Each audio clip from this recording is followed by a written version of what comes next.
আসসালামু আলাইকুম রহমতুল্লাহ। প্রিয় ফ্যান ফলোয়ার, আজকে আমি 8জন গুনাহগার নারী সম্পর্কে এই ভিডিওতে আলোচনা করব।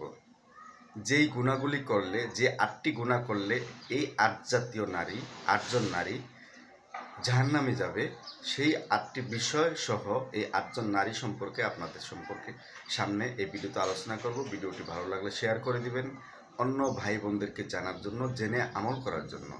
আর এরকম সুন্দর ইসলামিক ভিডিও পেতে আমার আইডিটি আপনারা ফলো করে সাথে থাকবেন। তাহলে আলোচনা করা যাক। 1 নম্বরে বেপর্দা নারী, যে নারী পদ্মাশীল নয়, পরপুরুষ, বেগানা পুরুষ যাকে দেখে, যার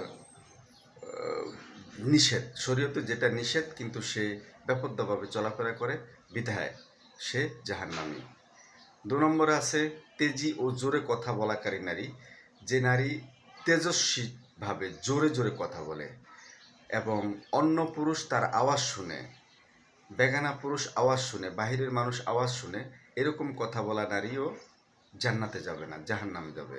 যতই আমল করুক, যতই আমল আখলাক, ইসলামী নিয়মকানুন অন্যান্যগুলি পালন করুক, কিন্তু তার ভিতরে এই আমলটা নাই যে অনেক জোরে কথা বলে এবং তার কথা অন্য বেগানা পুরুষ শুনে। 3 নম্বরে স্বামীর অবাধ্য নারী, স্বামীর অবাধ্য নারী কখনো জান্নাতে যাবে না। যত বড় আমলই করুক না কেন, রাতে তাহাজ্জুদ পড়ুক না কেন, সব কিছু ইসলামে আমল করে, কিন্তু স্বামীর অবাধ্য, স্বামীর কথা মতো চলে না, স্বামীর সংসারের নিয়মকানুন সে বা ভালোভাবে গ্রহণ করে চলে না, সে তার নিজের মত মতো চলে, এবং সে ইসলামের কোনো হুকুম আহকাম পালন করে না। কেননা একজন নারী স্বামীর বাধ্যগত থাকতে হবে, এটা ইসলামী শরীয়তের নিয়ম। 4 নম্বরে যে নারী ধর্ম দ্বীনের হুকুম আহকাম নিয়ে মজা করে, যে নারী ইসলামী বিভিন্ন হুকুম আহকাম, পর্দার ব্যাপারে অনেক নারী মজা করে, আপনারা জানেন, সোশ্যাল মিডিয়াও আসে। তারপরে বিভিন্ন ইসলামী হুকুম আহকামের ব্যাপারে নারীরা বিভিন্নভাবে বিভিন্ন কথা বলে, এটা একটা হুকুম হলো, এটা একটা এই হলো, ইসলাম কি এরকম বলে, ইসলাম কি এরকম, ইসলাম এরকম বলার কারণ কি, ইত্যাদি। যারা মজা করে ইসলামী হুকুম আহকাম নিয়ে, তারাও জান্নাতে যাবে না। 5 নম্বরে গীবতকারী নারী, নারীদের মধ্যে এই স্বভাবটা সবচেয়ে বেশি, একটু বয়স্ক নারীদের মধ্যে এই স্বভাবটা বেশি। এক জায়গার কথা আরেক জায়গায় লাগায়, এক জায়গার কথা আরেকজনকে বলে সংসারের ভিতরে, আরেকজনের সংসারে, বিভিন্ন সংসারের ভিতরে ঝামেলা সৃষ্টি হয়। সুতরাং গীবতকারী নারীও জান্নাতে যাবে না, জাহান্নামে যাবে। 6 নম্বরে চুল খুলে চলা নারী, যে নারী চুল খুলে, খোলামেলা চুলভাবে, পর্দা তো করেই না, আরও চুল খুলে পুরা অবস্থায় চলাফেরা করে, তারাও কিন্তু জান্নাতে যাবে না।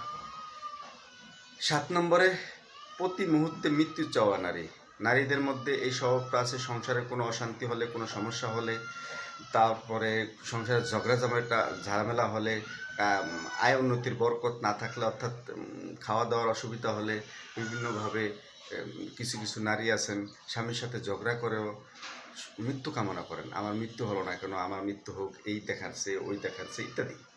এই নারীও জান্নাতে যাবে না, জাহান্নামে যাবে। তারপরে 8 নম্বরে বিনা প্রয়োজনে ঘর থেকে বাইর হওয়া নারী, যে নারী বিনা প্রয়োজনে, স্বামীর অনুমতি ছাড়া, বিনা প্রয়োজনে ঘর থেকে বাইর হয়ে বেপত্তা চলাফেরা করে, বেগানা পুরুষের সাথে কথা বলে চলাফেরা করে, এই সমস্ত নারী জান্নাতে যাবে না। তো আপনাদের সামনে যে 8টি বিষয় একজন নারীর ভিতরেও থাকতে পারে, 8টা বিষয় 8টা নারীর ভিতরেও থাকতে পারে, এই 8জন নারী সম্পর্কে আলোচনা করলাম। ভিডিওটি যদি ভালো লাগে, ভিডিওটি একটু শেয়ার করে দিবেন এবং অন্য ভাইকে জানার জন্য একটু বেশি বেশি শেয়ার করে দিবেন। আর চেষ্টা করবেন এই 8টি বিষয় পরিত্যাগ করে নিজের জীবনকে ইসলামী জীবনে পরিণত করা, আল্লাহর পেয়ারা বান্দি হওয়ার। ধন্যবাদ প্রিয় ভাইয়েরা।